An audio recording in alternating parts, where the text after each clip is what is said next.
kind of success rate do you think you have in your work? I have absolutely 0% success rate. Christ, on the other hand, is pretty successful. This is a really key point. When people are first dating, the image that they have of their girlfriend or their new spouse is, he's so wonderful, I just love him. Or then what happens? 5 years later, after lots of memories, she walks into the room, and then he says, okay. People will very often ask me, Father, what do you do to get away from it all? I tell them I smoke cigars and drink scotch. Right. All right. I knew that it was time to end the conference when people started doing the drooling and just kind of like... Father Chad is my favorite priest on YouTube. He's an exorcist and a Thomist, so you've got to check out his talk on guardian angels. And as you can see, he has a great sense of humor. I'll compile a best moments video just like I did with Fulton Sheen, so please subscribe and hit the bell so you'll be notified when that comes out. Also, next week the altar rail versus communion line video will be released. You don't want to miss that one. God love you. So about 5 minutes later, she called back and she said, I haven't been to the bathroom in 5 hours. Okay, that's reasonable. And then she said, by the way, did you send the guardian angel and the priest to me? And I said, yeah, how did you know? He said, he appeared to me and held my hand during the whole thing. So the point being is that they're real and they're there. You just have to get them involved in your life. Now here you have to be careful because sometimes people say, Father, we've been in 3 accidents and we've totaled out 3 vehicles this week. Do you think it's diabolical pressure? I said, no, it's how you need to learn how to drive. But sometimes it is diabolic. I tell people that I'm becoming famous just by telling everybody what the saints say. So that's one of the problems. You hear that thing, eventually we will evolve out of our bodies. I'm like, come to Colorado and smoke something more healthy. What are people thinking? Okay. Every time you talk in front of little kids, is my dog Scruffy going to be in heaven? Because I really don't want to be with that Scruffy. Okay. Here's the moral of the story.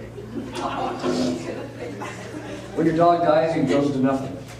He ceases existing. However, you will also see every single thing that he's ever caused. Your knowledge of those things, and that in that vision, your experience of Scruffy's life as God being its cause and seeing it in God will be far more enriching and fulfilling than you got out of Scruffy here. So don't worry about it. He's dead, he's gone, but you get to see him in God. One time I was given this homily, I would tell people, no unnecessary servile work on Sunday and no unnecessary commerce. Okay. Then after Mass, Father, we're going to the mall. You want to go with us? And you're just like... St. Therese, one time, was sitting in the convent eating this cake, and she was really enjoying the cake. And one of the nuns said to her, well, if you were a saint, you wouldn't be enjoying that cake. So St. Therese looks over and says, I'm offering it to God.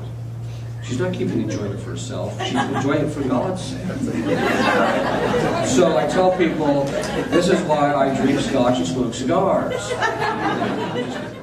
So I always tell everybody, the demons aren't under every rock, just every other rock. But one of the things I see all the time is people will bring me their young boys usually, and the young boys are just, out of control. And they're just like, I think the kid's possessed. No, he's not. He needs spanked. That's what his problem is. And that's like 80% of the time.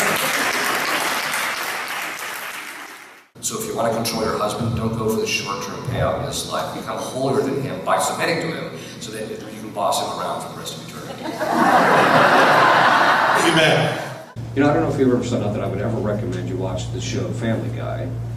But there's that one scene where the kid sits there, Mom, Mommy, Dad, Mommy, Mom, Mom, and she just does it over and over and over and over. And the mom's like, finally the mom just loses it. What? When he runs out, right? So there was a scientist who started looking at this and we're actually dumber than our ancestors, which doesn't take too much to probably agree with that. Just got to look at modern culture and you're like, Yeah. One time during one of my conferences, someone asked me, how many people have you liberated? I said, none. I haven't liberated anybody. Now, Christ liberated lots of people in my presence.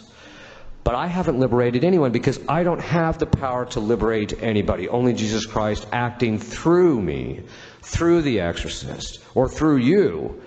One time this one woman brought her son to me and she was absolutely convinced that her son was possessed. And I said, well, why do you think he's possessed? He's hearing voices. And I thought, it doesn't necessarily mean he's possessed. So I talked to the young man and I just said, what do the voices sound like?